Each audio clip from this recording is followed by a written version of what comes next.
Welcome to the Miracle You, guiding you on the journey towards finding passion and purpose and how to discover, create, and live a life by your design. Whether your success has been plentiful or your missed opportunities have been overwhelming, we can help you become a more empowered, masterful person and show you how to share your gift with the world. It's time to inspire change from within with the host of the Miracle You, Vince Kramer. Hello, imagination. I'm Vince Kramer, your host, and welcome to the Miracle You, where you learn about the magic of living your life by finding the example in real life. I've shared with you in the past that we're amazing creators, and we create opportunities in our lives for us to grow, for us to understand, for us to increase our awareness, to even help us on a journey that we might not believe makes sense to us. We're also amazing healers.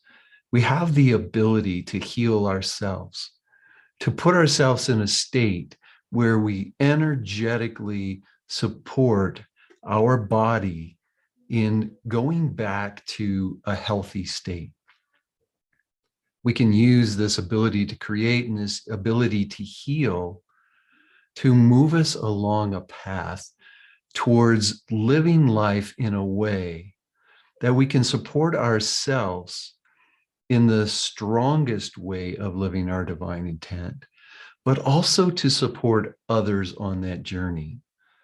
Sometimes the dis-ease that we feel is a message for us. Sometimes the disease that we feel is a way for us to develop an understanding of just how powerful we are, to uncover a gift or uncover a talent that we can share with others. There truly are no mistakes or coincidences in our universe. And our ability to heal can help ourselves and others. I'm with Dan Junkins today. Dan freely shares he should be dead by now. He was diagnosed with acute myeloid leukemia in April of 2017 with weeks left to live. Dan discovered the peacock. The peacock kills and eats poisonous snakes for sustenance and transforms the poison into beauty. He shifted his mindset and became the peacock. As a storyteller and a writer, he now shares his story of healing. Dan is the author of the book, Peacocks, Poison, and Leukemia, A Life of Vibrant Health. Together with his wife, Jana, they share the message of self-healing. Dan Junkins, are you ready to share the miracle of you with the imagination? Absolutely. Thank you. You bet. I'm so excited to have you here, and I want to share with the imagination that we're going to have Jenna on as a guest later. So we're going to get to hear both sides of your story and how the two of you came together to truly make a difference. But Dan, would you share a little bit more about you right now and what you're doing in the world, how you're helping people? Sure. So I live in Boston with Jana, my wife. We have two cats. And I spent most of my life just doing jobs to pay the bills. And I grew up in a very artistic family. My father was a writer and a poet and a professor of English. My mother was an artist. And I was a pretty healthy guy. Had a long distance running has been my sort of sport that I've been doing most of my life. But then suddenly, out of the blue, in April of 2017, I was diagnosed with acute myeloid leukemia. And there was no family history, and it really blindsided me. I mean, it was really a shock. So, as you mentioned in the introduction, I was graced by sort of the words that came to my mind the night before the chemotherapy started. They actually prescribed the strongest chemotherapy protocol in the cancer world. And the night before, I had just been diagnosed. It's one of those things where you're diagnosed, the next thing you know, they're bringing you into the hospital, and right away they want to treat you. I had weeks left to live. And so that night before, I went into this very quiet space, And these words came into my head, which were, dive into uncertainty with courage and surround everyone with love. And it's been my sort of founding mantra ever since. Within minutes, a story came to my mind. My mother and my father always read stories to us as kids growing up, and we were always sort of given these inspirational stories all the time. And maybe it's just what I gravitate towards, but I found this, I remembered a story about peacocks, and I couldn't remember the whole thing. So I finally went on the internet, found it. And it was a description of different spiritual paths in the Hindu religion. And one of them describes how when coming up against a poisonous plant or snake, one can approach it like the peacock does. And the peacocks actually eat poisonous snakes for sustenance. And I was just so profoundly moved by that, because they could then convert them into their beautiful feathers. And it just resonated with me at a very deep level. And in that moment, it was like, I said, I'm going to be a peacock with this chemotherapy. Now, I'm fully aware that, chemo is a pretty poisonous element in and of itself to the body. But what was quite surprising was that when I took this on, I had this like incredible amount of peace that just went through me. And I actually gained 25 pounds during my chemotherapy. They told me I was going to lose weight. I was going to have fatigue and lose my hair. I did lose my hair. I did have a lot of fatigue, but I gained weight. I couldn't stop eating. They told me I wouldn't be able to taste or smell, but that didn't happen. So I think the peacock had something to do with that, So that really became the amazing journey for me, was this journey through the chemotherapy. And I went through pretty easily. I did have some fevers, but that was pretty much it. I had very little pain. And after the chemotherapy, it took about a year before my blood came back to normal. But I'm healthy and well today, running. And my wife and I have written our stories. Here's my book, Peacock's Poison and Leukemia. So I wrote about my whole journey, and I was really inspired both by that as well as the communities of people that showed up. Being touched and being inspired by the people that show up in your life was, I felt, a profound healing process for me. And so it was really an amazing, I would say, I call it a gift to be diagnosed. And it was my way of discovering that there's an inner healing core that's in all of us, that we just have to find our own path to finding it and then realizing it. Much like when you cut your finger, the body is already starting to heal it immediately. I mean, our bodies are healing entities, I think, all the time. And I don't think if we can recognize that and have that awareness, I think that it really can empower us through whatever difficulties there may be that we're dealing with in our lives. Excellent. And we always get in the way of our body healing itself. We have a tendency to slow things down. Thanks for sharing that in the way that you did, Dan. I truly appreciate it. You shared that you were, working to pay the bills before the diagnosis, and then you had the diagnosis, which is definitely what we would consider a crisis wake-up call. Hey, pay attention, there's something going on here. But then you also had a spiritual wake-up call in the fact that you got your mantra, that information came in and helped you see life in a different way at that point. So where was the point where you said, wow, I need to share my story. I need to help people see what I see. What was the turning point for that? It's a great question. It was fascinating because I was really getting inundated by friends and family and friends of friends who were coming to visit and talking to me on the phone, or just writing letters and cards. And I was getting people saying, you really need to share your story about the peacock. And my whole life, I'd always wanted to write, but I'd always held back. My mother was an artist. My father was the poet and the writer. He rubbed elbows with very well-known people. And I just always felt I would never be able to achieve being a writer like my dad or being a successful artist like my mom. So this was gave me license to say, okay, I got to do this because now people are telling me I need to write. So it was both the feedback from people that I should write this story, as well as people in my life telling me that.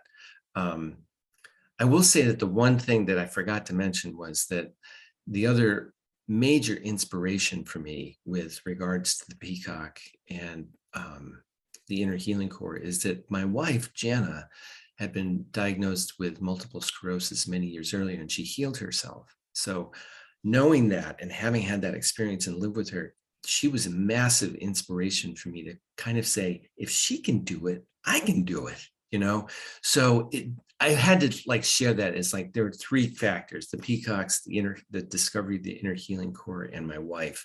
So that's in my book too. So I had to share that. That explains why the two of you are on this message of self-healing and sharing. I also like the fact that you said that the diagnosis and what was a gift for you. That's a very important thing, and we share it with the imagination all the time, that all these messages, all these promptings, all these understandings that we get are truly a gift to help us move further into who we are and how we're supposed to show up in the world.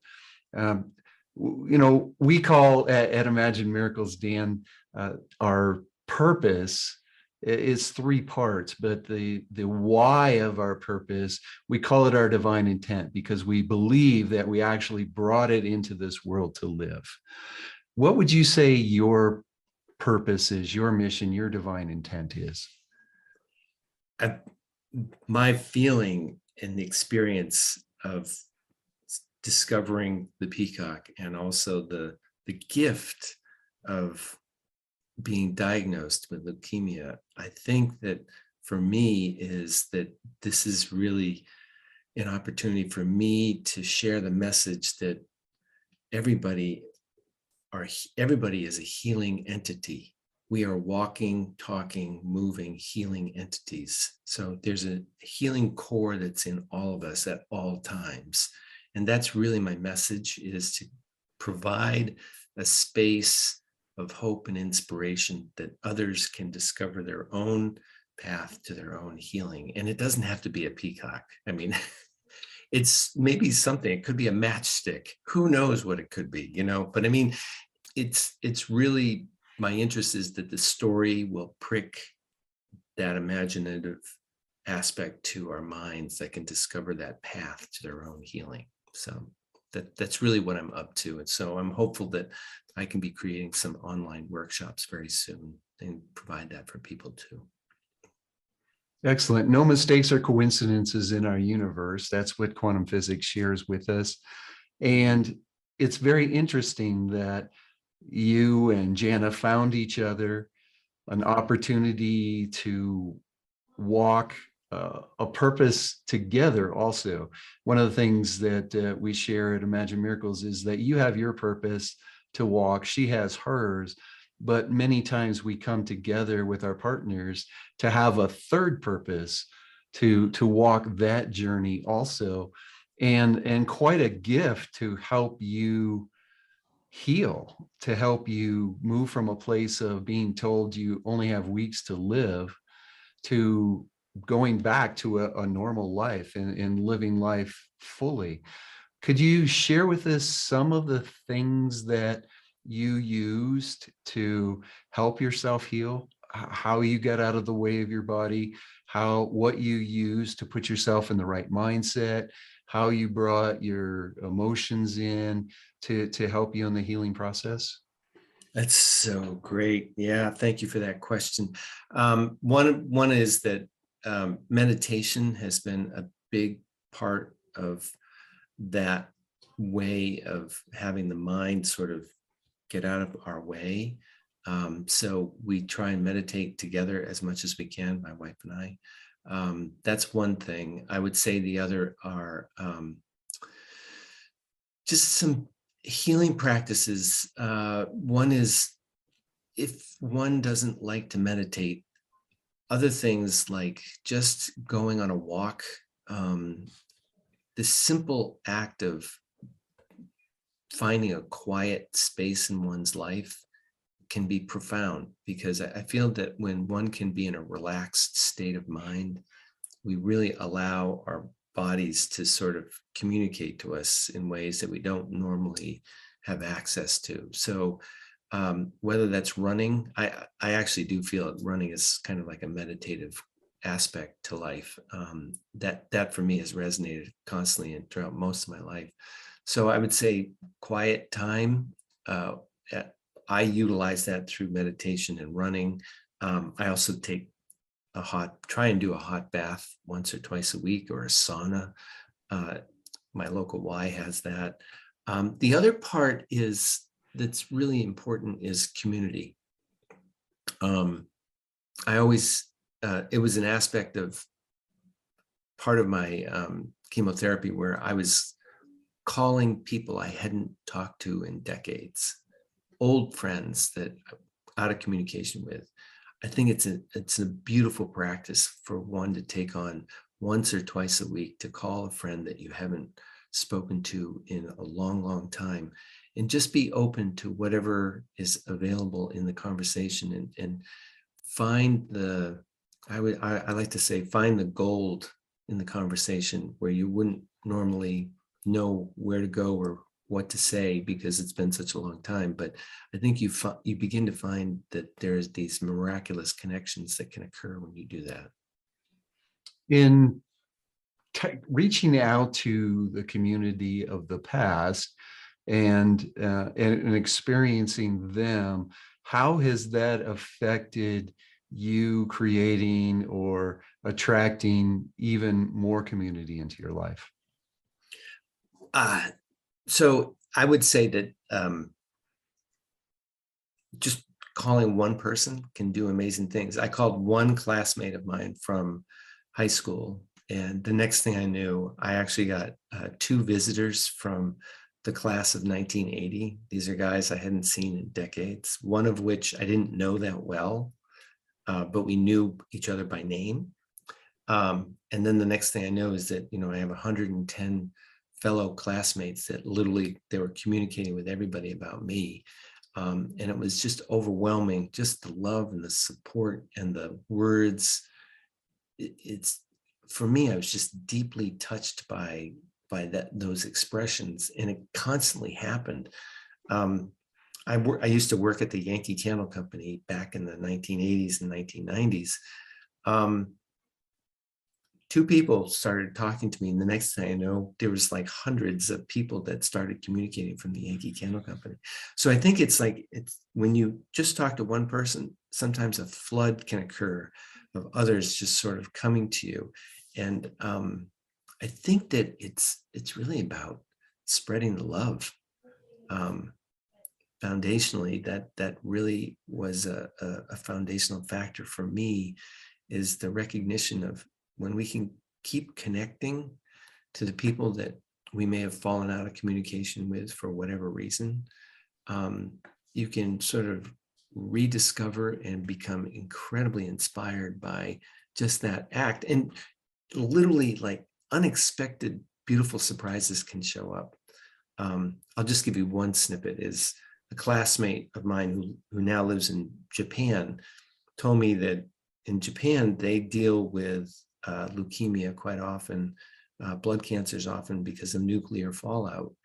And he said, but green tea is an amazing, healthy thing to take on. And he sent me these gorgeous, amazing, expensive tins from Japan of green teas. So we were flooded with it. So I'm now, just letting you know, I'm drinking green tea right here in my cup. So, but I mean, you have no idea what to expect. So I just think there's this beautiful, unexpected, unpredictable synchronicities that show up. One of the most important things for all of us to realize is that we truly are community animals. We're meant to be in community. We're meant to support each other. Our vibration, if you will, our energetic vibration is really higher when we're serving, when we're delivering to those around us. And what we don't understand sometimes is that we can be a gift to community because we need their energetic support in that moment. And then we can give back and forth across the board. One thing that I really want to make sure that I get in before we run out of our time is, now that we can heal ourselves. And now that we can heal ourselves from a place of really, no matter what it is, we have the capability, and the body has the capability to heal. What would you say about staying healthy? That's a great question. Before going into the hospital, I had some leeriness and some trepidation about going into Western medicine, but it was kind of like a revolution of my mind that occurred, because what happened was I discovered that the doctors and nurses want to help. They want you to get well. They're not, Western medicine is not out to get you. Maybe the pharmaceutical industry, who knows? But I mean, I was the recipient of some very powerful drugs that helped me in my process. But I would say that healthy practices, such as just including as many vegetables that you can, more veggies, the better. I think is one practice that we can all take on to whatever extent you want. Both my wife and I went a little bit further than most people, where we eat a plant-based diet. But my mantra, my soapbox is just add more vegetables, And I think that any shift or change in diet should go slow. And I think the other is that if you have a spiritual practice, if you go to church, really use that, take advantage of it. It is, having a faith in oneself is profound. And I think that when one can discover that we're all on this planet together, and really holding that as a tenet in your life, can open up so much more in your life than you could ever imagine. And so my feeling is that the more we can really find that communal aspect about ourselves in whatever way, shape, or form that one can take on, do it. And it's profound. And I would just continue to keep mining that even after going through whatever healing process that you're going through, because I think that we're always healing. It never stops. The healing is a verb that never ends, I say. So Thank you very much for that. I'm going to put you on the spot here a little bit. One of the things I shared in a podcast just recently is that quantum physics, I'm a science spirituality guy, as you know. Great. Quantum physics shares with us that there is no right or wrong. There's no bad or good. There just is. And one of the things that we were talking about on that podcast is that in many, many ways, Western medicine is essential to give us the time that we need to do the true healing that needs to happen. Not just, most of our physical ailments are usually caused by something emotional, something that we have held on to for a long, long time. Tell me your thoughts on that, Western medicine, Eastern medicine, healing yourself. Could you share around how you feel about what Western medicine gave you? It's great. Well, for me, I thought it was just what it gave me was establishing incredible relationships with the nurses and the doctors, and finding the humanity in that. I think that you're spot on in sharing that Western medicine kind of gives us the ability to get us into a space where we can heal ourselves. I think that's a beautiful way of expressing it. I love that idea. I hadn't heard that before, but I love it. And I think that if, a great friend of mine once said, you can eat all the herbs and do all the oils you want, but when you have a broken leg, it's not going to fix the broken leg. You do have to have Western medicine to be there to help you out. And I think that is so true. And I think that ultimately Western medicine, Eastern medicine, whatever medicine, it's all medicine now. I discover that, we have to keep finding the medicines for our soul and our spirit afterwards, and that for me, it's a dance. I think it's a constant dance, and that each person is individual and each person is unique in their own way, and different medicines work for different people in different ways, whatever the modality it is. I used to be prejudiced about medicine, and I'm not anymore. So I think that that's a beautiful thing to have been diagnosed that way. I also believe that my diagnosis was a result of my resigning myself to just having a job that pays the bills, as opposed to being inspired with life and filling my life completely with this work. And this work is not work anymore. It's like play. Yeah. A true wake-up call, and really a crisis. Few of us experience a crisis wake-up where someone tells us that we only have weeks to live. Yeah, exactly. So true. I was lucky enough to I was graced by a staff of nurses and doctors that didn't tell me that face to face until months later. So I was very grateful for that, because I do think that it's great to get a diagnosis, but a prognosis, sometimes maybe it's appropriate not for the doctors not to say anything for a while, So true.